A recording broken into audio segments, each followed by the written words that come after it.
Bon, j'ai l'impression que ce final de Peacemaker a déçu beaucoup de gens, et j'aimerais essayer de comprendre pourquoi.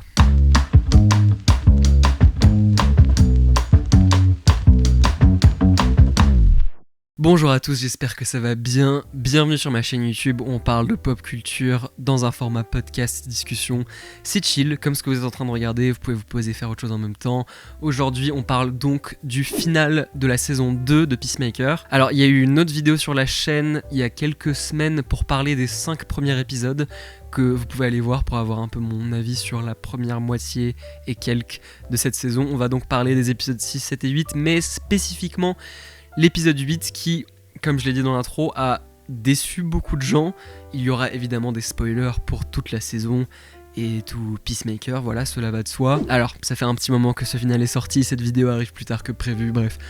On s'en fiche un petit peu, mais pour revenir sur les quelques points que j'avais abordés dans la vidéo précédente, c'était bien une planète nazie, mais en vrai, ça, j'étais évidemment pas le seul à le dire. Il y avait plein de gens qui le disaient. Et effectivement, le fait qu'il n'y ait aucune personne racisée, qu'il n'y ait que des blancs dans cet univers parallèle, bah ça a été abordé dans la série. Il y a le personnage de Harcourt qui le dit. Et j'ai adoré ce moment d'ailleurs. Ça montre que c'est une bonne détective, qu'elle remarque immédiatement ce genre de choses dès son arrivée. Alors que Peacemaker, on l'aime, mais il a été assez con et assez naïf dans ce moment. C'est genre, ah, elle est super cette planète, j'ai mon frère, j'ai mon père, j'ai tout ce qu'il me faut. il ne voit pas ce genre de truc évident. Ça montre bien les faillites du personnage, donc ça j'ai bien aimé, c'était même assez drôle. Toute la séquence où elle lui dit mais comment est-ce que t'as pas pu remarquer tous ces trucs évidents. Et là t'as le poster d'Hitler. Le reveal à la fin de l'épisode 6 était génial, il était terrifiant, hyper bien amené, super musique, super mise en scène. Le moment où il ouvre le drapeau et il voit que c'est une planète nazie, franchement ça m'a donné les frissons. Et le moment où Adebayo sort de la maison et elle dit je vais aller me promener, je savais que tout allait changer. Et en fait, le fait de savoir un peu le twist à l'avance, parce que bon, je pense que moi, comme beaucoup d'autres gens, savais que c'était ça le twist, ça n'a pas gâché le reveal, et ça n'a pas gâché l'épisode, ça a même rajouté de la tension. Parce que tout l'épisode, je me suis dit, oh putain, ils sont là sur la planète, genre, ils vont croiser des gens, qu'est-ce qui va se passer avec Adebayo, qu'est-ce qui va se passer avec Judo Master, qui n'est pas de base en tout cas un personnage particulièrement attachant, mais tu dis oh putain il est sur cette planète nazie, très vite ça va partir en couille. Et le reveal était extrêmement bien amené, c'était un cliffhanger de fou. Et le moment où Keith dit she got out, one got out, ce qui sous-entend des choses affreuses, bref. Et on a ce plan digne d'un film post-apocalyptique de zombies où Adebayo est en train de courir et se fait poursuivre par un maximum de nazis. C'était une fin d'épisode géniale, et ensuite tout a explosé dans l'épisode 7 qui était très bien aussi. Franchement, les épisodes 6 et 7 étaient globalement très bien. Il y a toujours ce problème où les épisodes sont trop courts. Je sais pas trop pourquoi c'est comme ça, mais ça donne vraiment un côté Disney+, enfin genre Marvel, Star Wars, Disney+, qui me déplaît profondément. La durée des épisodes est pas si éloignée de la saison 1, mais la saison 1 c'était quand même plus autour de 40-45 minutes, et là l'épisode 7 il dure genre 33 minutes, les autres sont autour de 37-39, plus le générique. Finalement ça fait des épisodes qui sont quand même très courts, autour d'une demi-heure, et c'est un de mes principaux reproches avec cette saison, mais ça on en parlera plus tard. En soi, malgré la très courte durée de l'épisode 7, c'était quand même génialissime, c'était hyper intense, et finalement c'était beaucoup plus le vrai final de la saison plutôt que l'épisode 8. C'était super émouvant. Il y a évidemment ce moment à la fin de l'épisode où Peacemaker lâche un cri de désespoir et de trauma, juste après qu'on apprenne que son père dans cette dimension parallèle n'est finalement pas si mal que ça et n'est même pas nazi, alors que Peacemaker dans l'épisode précédent disait qu'il se sentait pas à sa place et que peut-être l'univers a foiré et qu'il était censé être dans l'autre univers. Finalement c'est plus pour son père que c'est vrai. On apprend que son père n'est vraiment pas le pire des gars avant qu'il ne se fasse brutalement poignardé dans le cou une quinzaine de fois par Vigilante qui saute dans la fenêtre. Wow. Et ensuite son frère qui se fait tuer devant lui, et du coup il revit son trauma. C'était horrible et c'était tellement bien joué. Dans ce moment tu vois juste un enfant traumatisé, et la performance de John Cena est... Enfin, elle m'a brisé le cœur, ça m'a donné les frissons. Putain, je l'ai un peu dit dans la vidéo précédente, mais quel casting de ouf. Dans la saison 1, il était toujours très attachant et très vulnérable, mais là dans la saison 2, Je sais pas, il est un peu moins en colère tout le temps et c'est un peu plus calmé et il est d'autant plus attachant et doux. Il fait un peu le trajet inverse de Harcourt, de Amelia Harcourt, qui elle est de plus en plus, qui se perd de plus en plus dans sa vie. Et ça laisse Peacemaker dans un état horrible à la fin de cet épisode où il a tout perdu quoi. Et c'est tragique, c'est déchirant. Et ensuite on arrive à l'épisode 8 qui, comme je l'ai dit, a pas mal divisé. J'ai vu un peu de loin les critiques sans trop regarder avant de regarder l'épisode et j'ai vu que les gens étaient déçus et je me suis dit ah putain c'est dommage. Alors pour le coup l'épisode final dure bien 1 heure ou 58 minutes mais bref il se passe beaucoup de choses et je suis partagé sur ce dernier épisode. Il y a des gens qui ont détesté, qui ont trouvé que c'était pas du tout satisfaisant et franchement, je comprends. D'un côté, je trouve qu'il y a des moments super forts, super émouvants. Même Adebayo a une scène avec sa femme où ils prennent la décision de se séparer parce que leurs chemins de vie sont plus du tout compatibles. Là, c'est genre une relation qu'on n'a pas du tout explorée. On l'aborde au tout début de la saison et ça revient à la toute fin. Ça n'a pas du tout été amené naturellement au fur et à mesure de la saison. Mais, en vrai, c'était quand même hyper bien joué, hyper émouvant. Et j'ai même lâché une petite larme parce que... je sais pas, je me suis identifié. C'était juste complètement humain et quelque chose auquel on peut tous s'identifier quoi. Quand t'aimes profondément quelqu'un mais que c'est juste pas le bon moment et que vous êtes pas compatibles, mais du coup ça fait juste super mal. Super scène. Et après on a la scène dans le motel où tous les amis de Peacemaker se réunissent autour de lui et il y a Adebayo qui lui fait ce discours en lui disant que il écoute que les voix extérieures négatives comme son père qui lui dit de tuer son frère, Amanda Waller qui lui a dit de tuer Rick Flag. Il se fait jamais confiance à lui, il se fait un peu manipuler par les autres et c'est pour ça qu'il y a des gens qui meurent, mais quand il est juste sincère par rapport à lui-même, il touche les gens et putain, encore une fois, une scène super émouvante, j'aime tellement ces personnages et c'est vraiment la force de cette série, c'est ces moments plus intimes avec les personnages qui ont beaucoup de défauts, qui sont un peu des anti-héros mais qui sont tellement attachants et tellement vulnérables et... rien que d'y repenser, ça m'émeut. Donc en vrai, rien que pour ça, c'est quand même super réussi. Parce que je préfère quand même de très loin un final un peu émouvant, mais imparfait comme ça, plutôt qu'une fin d'une série Marvel avec juste une grosse bataille avec des monstres CGI où tu ressens pas grand chose. C'est juste des personnages qui ont beaucoup de traumas, qui sont un peu abîmés par la vie, mais qui font de leur mieux et qui essayent. Et ça, c'est profondément beau et touchant. Et cet épisode se concentre aussi beaucoup sur... ce qui s'est passé sur le bateau entre John et Emilia. On a toutes ces séquences flashback au début. J'ai beaucoup aimé le choix des musiques. Cette chanson de Nelson est super belle. Et c'était très bien filmé, j'adore le plan du baiser. Super mise en scène, un côté très comédie romantique finalement. Et en même temps, on va peut-être venir au défaut de cet épisode parce que j'ai trouvé que c'était rythmé super bizarrement. Genre, toute la saison, t'as un peu eu la sensation qu'on passe jamais vraiment assez de temps à développer ces intrigues.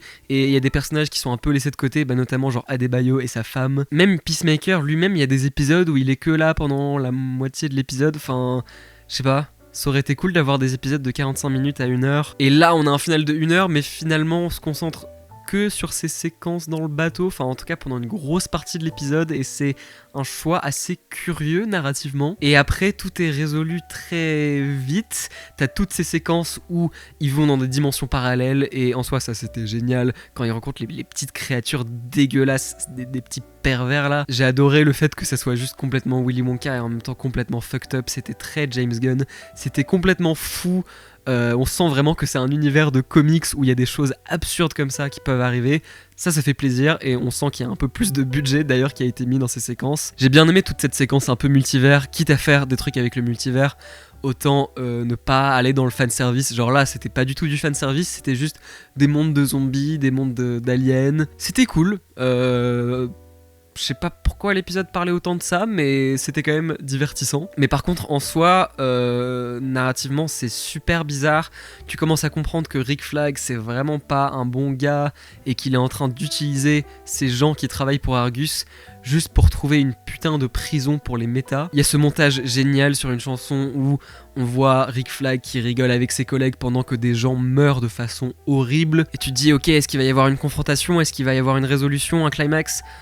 Non, pas vraiment. Juste, il y a plein de gens qui meurent et après, c'est un setup pour la suite du DCU. c'était pas très conclusif comme fin de saison. J'ai pas du tout aimé à quel point cet épisode 8 c'était juste du teasing pour la suite, c'était très Marvel et ça m'inquiète un petit peu parce que je pensais que ça allait pas être comme ça, je pensais qu'on allait avoir des projets individuels. En soi là c'est le début du DCU, je sais pas, on verra et les prochains projets dans le DCU ne sont pas réalisés par James Gunn, donc ça sera vraiment intéressant de voir à quel point est-ce que c'est juste des histoires individuelles, à quel point est-ce que tout est connecté. J'aimais bien l'idée qui avait été évoquée dans des interviews que ce DCU serait plus similaire à Star Wars avec plein d'histoires dans des timelines différentes mais dans le même univers plutôt que Marvel où c'est genre une longue série qu'il faut regarder. Et aussi le fait de relier autant Peacemaker au DCU, je sais pas, pour moi Peacemaker c'est un personnage un peu solo, bizarre, qui marchait bien dans juste sa série individuelle. Et le fait de le connecter autant au reste de l'univers, je sais pas. En vrai, faudra voir. Mais je trouve ça juste trop bizarre d'avoir autant un cliffhanger en fin de saison, étant donné qu'on n'est pas sûr d'avoir une saison 3. James Gunn a d'ailleurs dit que c'était potentiellement le dernier épisode de Peacemaker. Peut-être qu'on aura une saison 3, peut-être que ça sera autre chose, mais dans tous les cas, c'est pas pour tout de suite. Bon, c'est ok, il y a d'autres projets dans le DCU qui arrivent, il y a Man of Tomorrow qui sort dans 2 ans. Mais du coup, pourquoi autant terminer ça sur un cliffhanger? Ça faisait vraiment trop, et maintenant, il faut regarder la suite. En soi, je suis quand même super intrigué de savoir ce qui va se passer, parce que c'est une fin ouverte. Je suis plutôt investi dans cette storyline avec Rick Flag et Peacemaker, c'est assez prenant. En soi, j'ai quand même hâte de voir ce qui va se passer, donc de ce point de vue-là, ça m'a eu, mais c'était trop ouvert à mon goût et tous les conflits de l'épisode sont résolus hyper rapidement et après t'as juste une séquence montage où ils se reconstruisent et ils montent cette organisation et tout d'un coup on a une séquence où en fait tout va plutôt bien et c'est un peu la fin de l'épisode et en soi c'est quand même émouvant parce que ouais j'adore ces personnages, même Fleury qu'on a très peu vu, c'est dommage, même lui il est là à la fin. Pareil ça aurait été cool de développer davantage sa rédemption entre guillemets, le fait qu'il change de camp. Après t'as quand même le moment au début de l'épisode où il y a son pote où il se foutait tout le temps de sa gueule, mais le moment où il meurt ça se voit que ça l'affecte. J'aurais aimé en voir un peu plus de ce genre de moment.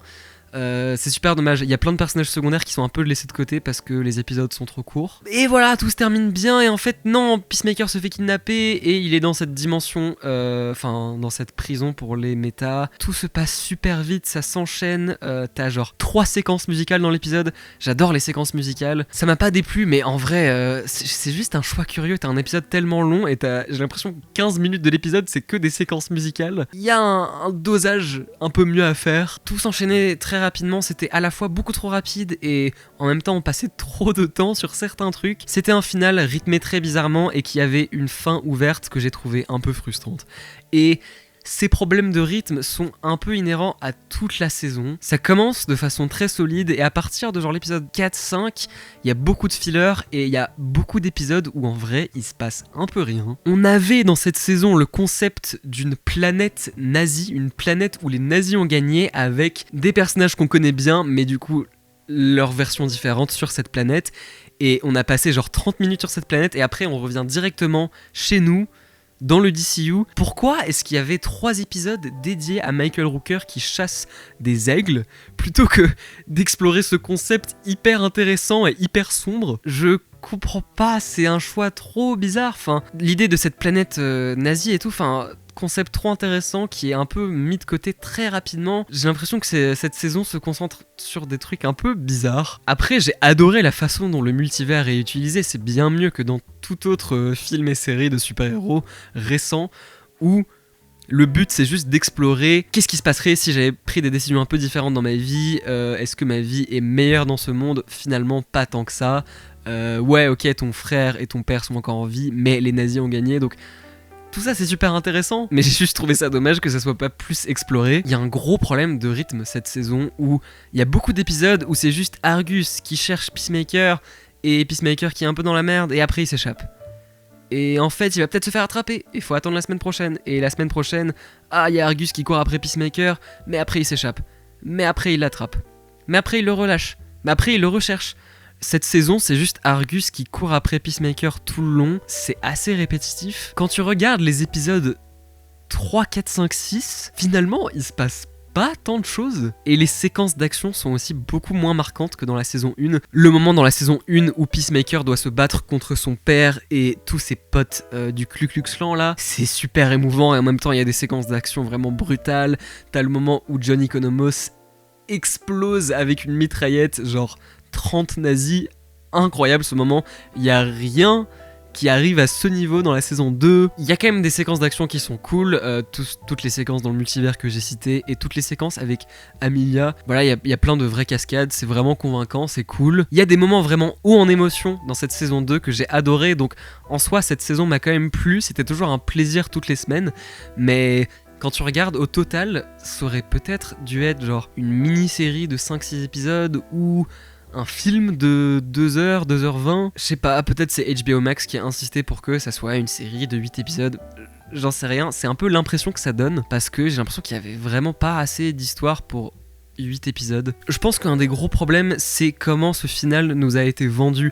James Gunn a tellement hypé ça, il a dit vraiment les épisodes 6 à 8, il va se passer des dingueries, vous êtes pas prêts, surtout l'épisode 8. L'épisode 7 se termine avec un peu l'origin story de Keith, où il est à 2 doigts de mourir, mais on le voit à la fin de l'épisode 7, quand il y a le dernier plan sur Keith, je me suis dit ok, je pense que le final de la saison, ça va être le frère de Keith qui vient d'une autre dimension, et cette confrontation entre Peacemaker et son frère, ça va être ouf. Dans la saison 1, on a exploré Peacemaker qui doit faire face à son père et qui tue son père, et dans la saison 2, du coup, ça va être son frère, donc c'est un peu différent cette fois-ci. Et cette fois-ci, c'est son père qui était plutôt une bonne personne, et son frère qui était un peu plus...